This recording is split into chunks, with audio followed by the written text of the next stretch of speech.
What is up, everybody? It's Alex from Heavy New York, calling from the quarantine zone again, and this time we got Kyler of Bloodbather. Thank you for your time today, man. I appreciate it. Hey, thank you for having me. Yep, it's awesome to have you here. The newest EP is Silence, which just came out this last week. Absolutely brutal, brutal album. Could this almost serve as like a clear preview or representation of like what the next full length Bloodbather album is going to sound like in a way? This is definitely like a small hint. I'm hoping to turn the next album into something way crazier. This is like it's a baby teaser. Okay. Was there like a preconceived idea? Were you intending to like just make a direct follow up to what we heard on Pressure, or like is this meant to kind of be like a new beginning in a way for Bloodbather? Um, Kind of a little bit of both, actually, what you're saying, because I was living in New York at the time and I wasn't there for Pressure. So it's kind of a mix-up of me trying to make it sound like old Bloodbather to now, step in and kind of take control, and also me trying to add in some new elements. So I'd say it's like a slight turn without going too experimental. Okay. Well, I thought when I was listening to the EP, having an ending like Cold versus like how the EP started with like God or Silence or Erase, like you're able to kind of like fluctuate in your brutality a little bit more. Is there ever like a preconceived idea on how you want a song to sound, or is there like a lot of trial and error and improvising involved? Mm, Sometimes there's trial and error. Like there's not like a set way, but the main way it'll kind of like be fleshed out, as it was with the last release, was me or Salem will write a riff, and we'll kind of build the song around that riff. But going into the new stuff, which there's already a few like ideas kind of running around, like demos, I think it's a little bit different. Like there's definitely like main riffs, like starting riffs, and they may or may not be like the main focus. So it's a little unique to each song, I think. Being a vocalist, has there ever been a time where maybe like a concept or maybe like a lyrical subject matter could help dictate the direction of the music, or have you always needed the music to hear the lyrics? Absolutely, I think, on the latter question. But so far, nothing on Silence has really dictated like nothing was like the driving force lyrically. It was the song first, then the lyrics. But in other aspects, definitely there have been lyrical driven songs. Okay. And like is the music open to interpretation, or do you try to maybe convey a certain message in order to like get the listener to see things from your point of view? Okay, yeah, another twin, dual-bladed sword. Definitely, I do have a concept in mind, but I try to make it pretty general, where it could be observed like a few different ways. Okay, like both from like a literal and metaphorical standpoint. Correct. Yeah. And you've always needed the music to do it beforehand, or you've never had like the best lyrics ever, but then they're always like one syllable over or under the actual arrangement. For this release specifically, yeah, I've needed the song. Like I needed the songs just because I inherited it from another vocalist, Mm-hmm. so I had no choice. Yeah, it's just like Salem came up to you and be like, "This is what it is," right over it. Yeah, pretty much. Like I got handed the lyrics and I was like, "Yo, okay, I got to work on take out some things I don't like, X, Y, Z." Mm-hmm. At what point, how do you know when the songs are exactly finished? Because I feel like, the songs are very short and sweet and to the point. At what point are you able to kind of like lay it down and like say that it said everything it had to say? In most cases, I kind of don't. Like regarding this writing process that we just had, but more times than not, it's after I finish a song personally, I'll sit on it for a while and keep listening to it every now and then to not get like sick of it, but like more to be like, okay, like I could have added this, or this, like versus when it's time to actually release the album and you're like, shit, dude, this could have been so much cooler if we did this. So I usually like to sit on the songs for a while, and not really like record them professionally until I decided that I've had enough of messing with it in my head.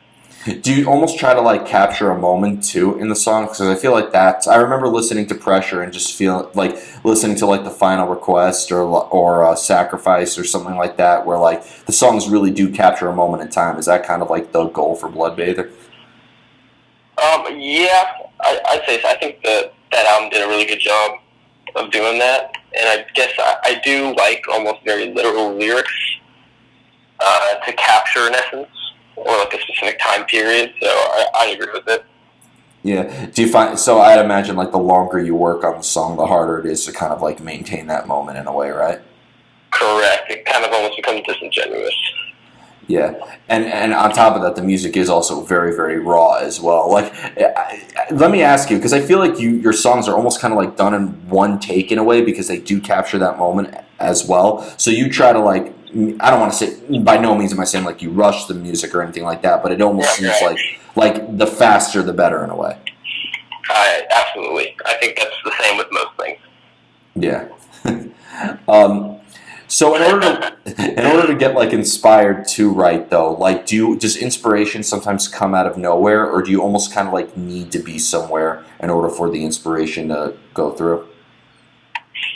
I think the inspiration kind of comes out of nowhere. Unfortunately, most of the times it's when I'm like at work and I cannot get to a computer or I can't log my idea down where I'm like, damn, this I just wrote like a fucking #1 hit and it's going to be gone by the time I get home. So I actually like it when it's just pretty normal or when it hits me versus when I'm like trying to like meditate on and like try to find like a specific thing I'm looking for. Yeah, that's the thing. Inspiration always strikes at the most inconvenient times, right? Absolutely. Yeah, that's why I've always said that I don't want artists to become pilots because I'm always worried that they're gonna like think of an idea like as they're like landing the plane or something. It's over. um, and really like one thing I was curious about is too is that you mentioned that you moved from New York and now you're in Florida, judging by the zip code. Yeah, absolutely. Yeah. So like, did maybe moving to another environment also influence the new material as well? I'd say a little bit, but I think it's very heavily going to influence the next stuff. It's going to be more evident on the new stuff, you said? I think so. Can you like give anything away, or are you trying to make that a surprise? Not so much a surprise, and I'm like not trying to be vague on purpose, but like, yeah, I was living in New York. I think when we were about to start writing for Silence, so it was a little bit weird. And like I was still like half in, half out because I was living so far away at the time. But I think my experiences there, it's mainly just experiences and like what I was listening to up in New York that I think kind of like I shifted my perspective into trying to write for the next release, like that style. Were you at all in like the New York City scene as well? Like, were you like hanging out at like the hardcore shows? Yeah, there was like actual hardcore shows that were pretty sick, but like being a part of it, I don't think I had enough time to really like become like a figurehead, and like honestly being a Bloodbather and actual hardcore is like completely different. You know what I mean? Yeah, but I could see hardcore influences in the Bloodbather DNA. I feel like you have that. Absolutely. But like I think hardcore is a very exclusionary genre, and like especially when it's like we're like it's that whole age old like, oh, you're deathcore, like that's corny, blah blah blah. Like, and I completely understood how it was viewed, but like I like shit like Madball and whatever else too. So it was a weird thing. It was a weird half and half. Yeah. Yeah, were there any like local bands though that you met in like the New York City scene that kind of caught your eye in a way? Yeah, there was a few. My roommate was in a band called the Kulu, and they were really cool. They were like members of this band called Countdown. I think Combust was pretty cool. There's one I'm missing that I just like actually thought was sick, and I just cannot remember, but it's not a big deal. Yeah, there's a few like actual hardcore bands that were like legit doing something cool, and then there was kind of like whatever. Yeah, and when it comes to like playing the material live, is there almost kind of like a similar energy into your live shows as there is when you're songwriting, or is playing live and songwriting almost two completely separate arts altogether? two completely for me personally. How so? Like, I would say, like, songwriting's kind of like not tedious, but it's very like meticulous, and like I'm not really like this like crazy driving force of energy. I don't need to like display any like theatrical type of like expressions. But I think live, I don't. It's definitely a more primal like, and you're getting ego boosted by people looking at you, and you feel like you have to like give an audience something to look at. So it's like a whole thing. It's another duality, and I'm like, I love playing live. Like, I love that feeling. So I think it's very different versus like me being like, oh, this is a really cool riff. Like, I wonder how this will translate live. Yeah. Do you almost feel like you, in a way, kind of like portray a character on stage in a way, or in the album? Absolutely. And is it like a direct extension of like who you personally are, or do you like portray somebody completely outside of your element in Bloodbather? Very existential. I'd say it's definitely an extension of myself, but it's very it's like hyper testosteroneized and like bastardized in a way. Yeah. But it's still me. Yeah, and you've played with like a variety of different style of bands too. Like I know that you were on like the stage with like Escape the Fate, but you were also like playing with like a deathcore band like Whitechapel or Carnifex. Like, have you noticed like different reactions to your music depending on the bills that you're playing with as well? Yeah, absolutely. It's probably exactly what you think it is. Like, some people are really talk. I mean, most of the time, if we're playing with like deathcore bands and like even more like poppy or quote unquote bands, like the kids are pretty much the same kids that listen to all that stuff, or at least have an idea. So it's usually not too crazy. Like we've yet to play with like people that just like despise us. It's never been like demoralizing to get up on stage yet. Yeah, definitely not, and it exposes you to new people. I could easily see you on a tour like Vane. I saw Vane open up for Ghostmain one time, and like yeah, exactly. Yeah, so it almost seems like the future is genreless in a way, right? I absolutely think so. I think like post quarantine, I think music or like maybe even hardcore might even blow up to like new metal levels again. We'll see. Like I think the energy will be there.